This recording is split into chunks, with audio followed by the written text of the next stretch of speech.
નમસ્તે વિદ્યાર્થી મિત્રો, ધોરણ 9 સામાજિક વિજ્ઞાન ભારતમાં બ્રિટિશ સત્તાનો ઉદય ભાગ 2. અગાઉના પ્રકરણની અંદર આપણે જોયું હતું કે ભારતની જે પણ કઈ ચીજ વસ્તુઓ છે જેની યુરોપની અંદર ખૂબ જ માંગ હતી, એના કારણે ભારત સાથે વ્યાપાર કરવા માટે નવો જળમાર્ગ શોધવામાં આવ્યો. એમાં ઘણી બધી પ્રજાઓ જે છે યુરોપિયન પ્રજા તે ભારતની અંદર આવી અને ભારત સાથે વ્યાપાર કર્યો. એમાં સૌથી વધારે સર્વોપરી જો કોઈ પ્રજા બની હોય સમગ્ર ભારતની અંદર તો એ હતી અંગ્રેજો.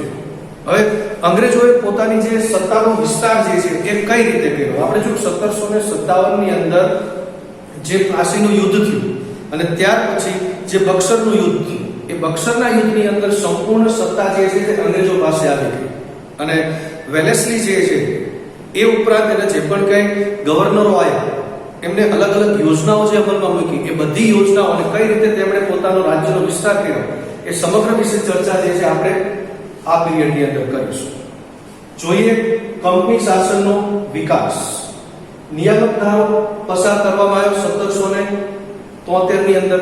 1773 ની અંદર નિયામક ધારો પસાર કરવામાં આવ્યો. હવે આ નિયામક ધારા અંતર્ગત એ હતું કે જે રોબર્ટ ક્લાઇવ જે હતો એણે સંપૂર્ણ બંગાળ ઉપર જે પોતાનું ગવર્નર તરીકે પોતાને જાહેર કર્યો હતો, એ સાથે જ ગવર્નરનું પદ જે છે એને નાબૂદ કરવામાં આવ્યું અને એ પદ જે છે હવે શું બની ગયું? Governor general.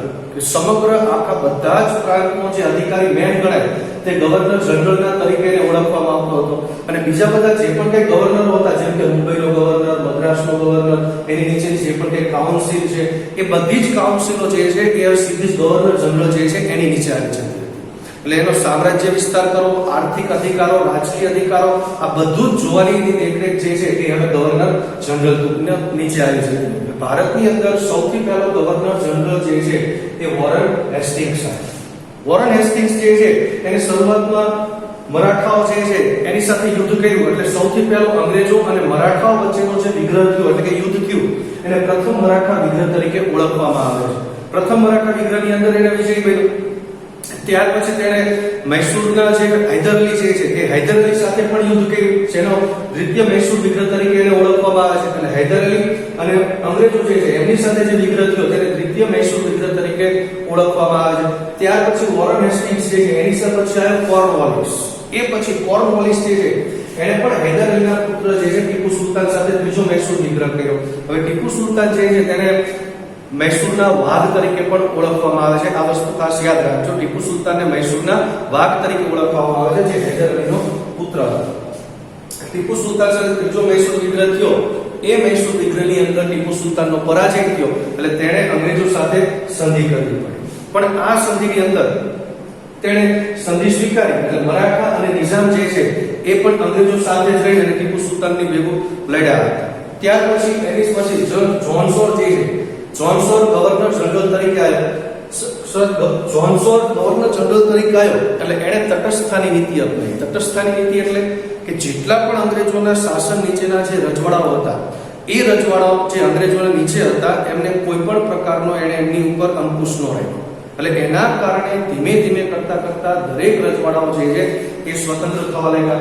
એટલે સૌથી વધારે એ વખતે કંપની શાસનની જે પ્રતિષ્ઠા હતી એ પ્રતિષ્ઠા ઘટતી ગઈ. આ બાજુ મરાઠાઓ જે છે જે અંગ્રેજો સાથે રહેતા હતા એ અંગ્રેજોથી હવે છૂટા પડી અને પોતાની શક્તિશાળી રાજ્ય તરીકે એમણે જાહેર કર્યું. એટલે મરાઠાઓ પણ હવે શક્તિશાળી થવા લાગ્યા. એટલે આના કારણે સર જોનસોરની તટસ્થતાની નીતિના કારણે કંપની શાસન જે છે એની પ્રતિષ્ઠા ખૂબ જ ઓછી થઈ ગઈ. એની સત્તાઓ જે છે એ પણ ભારતમાંથી ધીમે ધીમે ઓછી થવા લાગી. હવે ત્યાર પછી કંપની શાસનની સત્તાનો વિસ્તાર કરવાનો અને એની પ્રતિષ્ઠા જે ખોવાયેલી હતી એ પ્રતિષ્ઠા પાછી લાવવા માટે વેલેસ્લી જે છે એને ગવર્નર જનરલ તરીકે ભારતની અંદર મોકલવામાં આવ્યો. વેલેસ્લી ગવર્નર જનરલ તરીકે આવ્યો એટલે એને સૌથી પહેલા જોયું કે ભારતની અંદર અંગ્રેજોની પ્રતિષ્ઠા જે છે એ ખૂબ જ ઓછી થઈ ગઈ છે. એનો સત્તાનો રાજ્ય વિસ્તાર જે છે એ પણ ઓછો થઈ ગયો છે. એટલે એને વધારવાનું કાર્ય જે છે એ હવે વેલેસ્લીના હાથે હતું. અને વેલેસ્લીએ સૌથી પહેલી એક સહાયકારી યોજના જે છે એ અમલમાં મૂકી. હવે સહાયકારી યોજના શું છે? એના 5 શરતો હતી કે કોઈ પણ રાજ્ય જે છે જે સહાયકારી યોજના સ્વીકારે તો એને એક તો અંગ્રેજ સરકાર જે છે પોતાનું તાલીમ પામેલું સૈન્ય જે છે તે રાજ્યને આપશે. તેનું તાલીમ પામેલું સૈન્ય રાજ્યને આપશે અને એ સૈન્ય જે છે તે રાજ્યની બાહ્ય આક્રમણ અને આંતરિક વાદ વિખવાદ જે છે એનાથી એનું રક્ષણ કરવાનું કાર્ય જે છે એ આ સૈન્ય કરશે.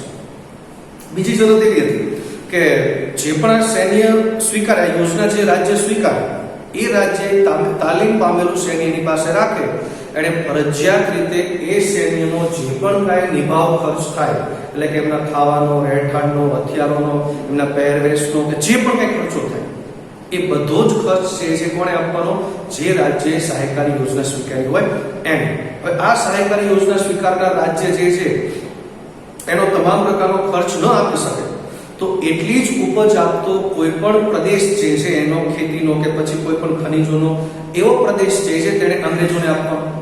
ત્રીજી શરત એવી હતી કે કોઈ પણ એક પ્રતિનિધિ જે છે અંગ્રેજોનો કોઈ પણ એક પ્રતિનિધિ દરેક રાજ્ય જે આ રાજ્ય સહાયકારી યોજના સ્વીકારે તેણે પોતાના રાજ્યની અંદર રાખવાનો રહેશે એ પ્રતિનિધિ.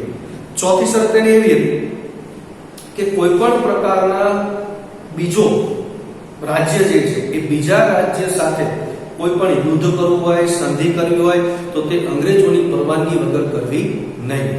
આવો એનું ચોથી સંધિ નિયમ એનો હતો. પછી પાંચમો અને અંતિમ એ હતો કે કોઈ પણ રાજ્ય જે આ સંધિ સ્વીકારે, છેલ્લું એવું હતું કે એને દરેક રાજ્ય જે છે એમાંથી કોઈ પણ બીજી અંગ્રેજ પ્રજા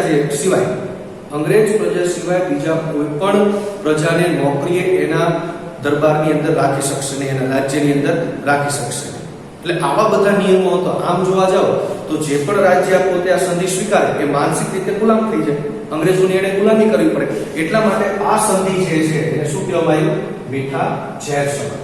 એટલે આ સંધિને મીઠા ઝેર સમાન, કારણ કે ઝેર મીઠું ન હોય આપણે જાણીએ છીએ, પણ આમ છતાં એને મીઠા ઝેર સમાન એટલા માટે કહેવામાં આવ્યું કે જે પણ રાજ્ય આ સંધિ સ્વીકારે એ એનો માનસિક રીતે અંગ્રેજોનો ગુલામ બની જતો હતો.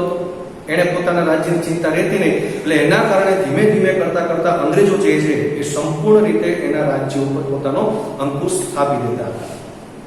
સૌથી પહેલા આ સંધિ છે એ હૈદરાબાદના નિઝામે સ્વીકારી. આ ઉપરાંત હોલકર, ભોસલે, સિંધિયા આ બધા જે છે એમણે પણ આ સંધિ સ્વીકારી. ટીપુ સુલતાન જે છે એને કહેવામાં આવ્યું કે ભાઈ આ સંધિ જે છે એનો સ્વીકાર કરે, પણ ટીપુ સુલતાન જે છે એને સહાયકારી યોજના સ્વીકારવાની ના પાડી. એટલે એના કારણે ટીપુ સુલતાન અને વેલેસ્લી એટલે કે કંપની સાથે એને ચોથો મૈસૂર વિગ્રહ થયો. અહીંયા આપણે જોયું કે ત્રીજો મૈસૂર વિગ્રહની અંદર પણ એનો પરાજય થયો હતો અને કોર્નવોલિસ સાથે એને સંધિ કરવી પડી હતી. આ ચોથો મૈસૂર વિગ્રહ જે છે એ વેલેસ્લી સાથે એનો થયો.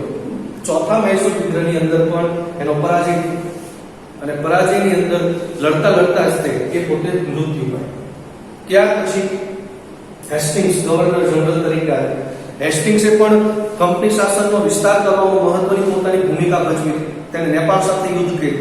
નેપાળ સાથે યુદ્ધ કરી ત્યારે જે ગુરખાની જાતિ જે છે એ ગુરખા જાતિને તેણે પોતાના લશ્કરની અંદર જોડી, કારણ કે એ પણ એક લડાકુ જાતિ હતી. એટલે અંગ્રેજોને એની સૈન્યની અંદર એનો વધારો કર્યો. એટલે નેપાળ સાથે યુદ્ધ કરી ગુરખાઓ જે છે એમને લશ્કરની અંદર એને સામેલ કર્યા. આ ઉપરાંત ભિંડારા જે છે એમની સાથે પણ યુદ્ધ કર્યું. એ વખતની પણ આ એક એવી પ્રજાતિ હતી કે જે લૂંટફાટનું એનું કામ કરતી હતી. જેમ આપણે અત્યારે બહાર વટ્યા હતા એ પ્રમાણે આ પ્રજા જે છે ભિંડારા એ પણ લૂંટફાટનું એનું કાર્ય કરતા હતા. એટલે એણે પણ જે લૂંટફાટનું કાર્ય કરતા હતા એમને પણ એને અંકુશમાં લીધા, એમની સાથે યુદ્ધ કરીને. ત્યાર પછી ત્રીજા મરાઠા વિગ્રહ જે છે આ વખતે આપણે જોયું જોન્સોનની તટસ્થતાની નીતિના કારણે મરાઠાઓ જે છે એ વધારે પ્રમાણમાં શક્તિશાળી બન્યા હતા. એ હેસ્ટિંગ્સે ત્રીજો મરાઠા વિગ્રહ કર્યો અને એમને પણ અંકુશમાં એને લીધા. ત્યાર પછી આવ્યો વિલિયમ બેન્ટિંગ. અત્યાર સુધીના જેટલા પણ ગવર્નર જનરલો આવ્યા એ બધા જ ગવર્નર જનરલની અંદર સૌથી વધારે ઉદાર અને સુધારાવાદી ગવર્નર જનરલ જે છે એ વિલિયમ બેન્ટિંગ. વિલિયમ બેન્ટિંગે જોયું કે અત્યાર સુધીના જેટલા પણ ગવર્નરો જનરલ આવ્યા છે, હેસ્ટિંગ્સ હોય, વેલેસ્લી હોય, જોન્સ હોય, કોર્નવોલિસ હોય કે વોરન હેસ્ટિંગ્સ હોય, આ બધાએ એક જ કાર્ય કર્યું છે કે ભારતની અંદર કંપની શાસનનો વિસ્તાર વધારે અને વધારેમાં વધારે આર્થિક લાભો જે છે એ ભારતની અંદર મેળવે. એટલે આના કારણે એને જોયું કે ભાઈ ભારતીય પ્રજા જે છે અથવા તો ભારતીય જે રજવાડો છે એની અંદર ઘણો બધો અસંતોષ છે. એ બધાની અંદર અસંતોષ છે. આ અસંતોષના કારણે ભારતીય પ્રજાની અંદર, ભારતીય રજવાડાઓની અંદર એકતા સ્થાપિત ન થાય એટલે એને ઉદાર ગવર્નર જનરલ જે છે એ નીતિ અપનાવી. તેણે બધા રજવાડાઓ જે હતા એને સાથે લઈ અને ચાલવાનું કાર્ય કર્યું. આ ઉપરાંત તેણે સુધારાઓ પણ કર્યા હતા, જેમ કે સતી પ્રથા જે છે એને 1829 ની અંદર એને નાબૂદ કરી, જે રાજા રામમોહન રાય છે એની સાથ સહકારથી. એટલે વિલિયમ બેન્ટિંગ ઉદાર ગવર્નર જનરલ અને એની સાથે સાથે સુધારાવાદી પણ હતો. ત્યાર પછીના ગવર્નર જનરલની આપણે વાત કરીએ તો ડેલહાઉસી. ડેલહાઉસી ખૂબ જ સામ્રાજ્યવાદી માનસ ધરાવતો. સામ્રાજ્યવાદી માનસ એટલા માટે કે એને પણ વેલેસ્લીનું કાર્ય જે છે એ જ આગળ ધપાય. કંપની શાસનનો વધારેમાં વધારે કઈ રીતે વિસ્તાર વધારવો એ માટે એને 3 નીતિ અપનાવી: જીત, જપ્તી અને ખાલસા. કોઈ પણ રાજ્ય જે છે એની જીતી લેવું, યુદ્ધ કરવું, જપ્ત કરી લેવું અને ખાલસા કરવું. એટલે ડેલહાઉસીની એક નીતિ જે હતી ખાલસા નીતિ, એ ખાલસા નીતિ એ પ્રમાણે હતી કે કોઈ પણ રાજ્ય જે છે એનો વારસદાર વગર કોઈ રાજા મૃત્યુ પામે, એને વારસદાર ન હોય, કારણ કે પહેલાના સમયમાં એવું હતું કે જે રાજા હોય એનો શ્રેષ્ઠ પુત્ર અથવા તો કોઈ પણ એનો જે મોટો પુત્ર હોય એ પુત્રને રાજગાદી સોંપવામાં આવે. એટલે ખાલસા નીતિ અંતર્ગત ડેલહાઉસે એવું જાહેર કર્યું કે કોઈ પણ રાજા અપુત્ર મૃત્યુ પામે તેનો દત્તક લીધેલો પુત્ર જે છે એ રાજ્ય કરી શકશે નહીં. એટલે એનો દત્તક લેવાના પુત્રનું રાજ્ય સ્વીકારવાની ના પાડી અને એવા રાજ્ય જે છે એને પોતાની અંદર ભેળવી દેવાનું કાર્ય કર્યું. એટલે આવી રીતે ઝાંસી જે છે એ ઝાંસીને તેણે ખાલસા કરી નાખ્યું.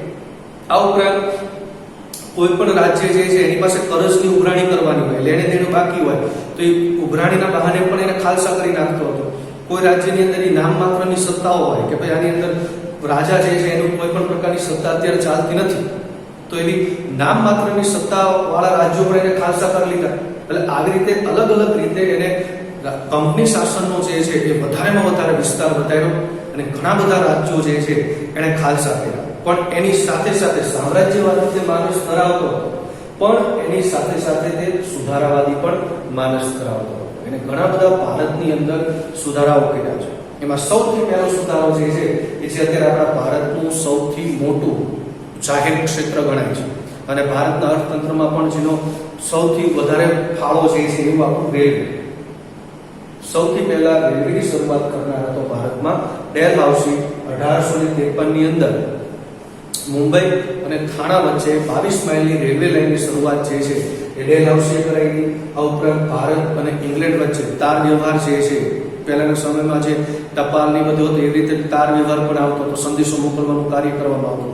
એટલે ભારત અને ઇંગ્લેન્ડ વચ્ચે તાર વ્યવહારની શરૂઆત જે છે એ પણ એણે કરાવી હતી. આ ઉપરાંત જાહેર બાંધકામ ખાતાની સ્થાપના પણ આપણે જોઈએ ઘણી બધી જગ્યાએ અત્યારે સરકારી કચેરીઓ ખાતેની અંદર બાંધકામ કે જે પણ કંઈ કરવાનું એની અંદર એક ખાતું હોય તો એનું જાહેર બાંધકામ ખાતાની સ્થાપના પણ એણે કરાવી. અંગ્રેજી કેળવણીની વ્યવસ્થા પણ ડેલહાઉસીએ એ વખતે કરી. એના કારણે જ તે મુંબઈ, કલકત્તા અને ચેન્નઈ આ 3 જગ્યાએ જે યુનિવર્સિટીઓ સ્થાપવામાં આવી હતી એ બધા પણ ડેલહાઉસીના પ્રયત્નોના કારણે જ થઈ. વિધવા પુનર્લગ્ન, બાળ લગ્ન પ્રતિબંધ આવા પણ સુધારાઓ એણે ભારતની અંદર કર્યા હતા. કારણ કે પહેલાના સમયની અંદર આપણા ભારત દેશની અંદર આવી ઘણી બધી જે કહેવાય રૂઢિઓ હતી, રૂઢિચુસ્તતાઓ હતી કે જે સ્ત્રીઓ ઉપર લાદી દેવામાં આવતી હતી. જેમાં વિધવા પુનર્લગ્ન, વિધવા કોઈ પણ સ્ત્રી હોય એક વખત એનો પતિ જે છે મૃત્યુ પામે તો ફરીથી તે લગ્ન કરી શકતી નથી. તો આ કાયદો જે છે એણે લાવ્યો અને વિધવા સ્ત્રીને પણ ફરીથી લગ્ન કરવા માટેનો એણે સુધારો કર્યો. ત્યાર પછી બાળ લગ્ન પ્રતિબંધ. પહેલાના સમયમાં નાના નાના 13 વર્ષ, 14 વર્ષ, 15 વર્ષના બાળકો હોય તો એમના લગ્ન કરી નાખવામાં આવતા હતા. તો આ બાળ લગ્ન ઉપર પણ પ્રતિબંધ જે છે એ ડેલહાઉસી મૂક્યો. એટલે આમ જોઈએ તો ઘણા બધા કંપની શાસનના જે 1757ના પ્લાસીના યુદ્ધથી શરૂ કરી કંપની શાસને પોતાનો રાજ્ય વિસ્તાર વધારવા માટેના ઘણા બધા પ્રયત્નો કર્યા. ઘણા બધા ગવર્નર જનરલ જે છે એણે પણ પ્રયત્નો કર્યા. પણ સમય એવો આવ્યો કે આ બધાની જે આક્રમક નીતિઓ હતી, ભારતને એક આર્થિક રીતે કંગાલ બનાવવાની નીતિ હતી અથવા તો ભારત ઉપર જે સામ્રાજ્ય જમાવવાની નીતિ હતી, એના કારણે ભારતના લોકોની અંદર ખૂબ જ પ્રમાણમાં અસંતોષ ઉભો થયો હતો. અને આ અસંતોષ જે છે તેને 1857ના સ્વાતંત્ર્ય સંગ્રામ, જે ભારતનો પ્રથમ સ્વાતંત્ર્ય સંગ્રામ ગણાય છે, એની તરીકે એને જન્મ લીધો.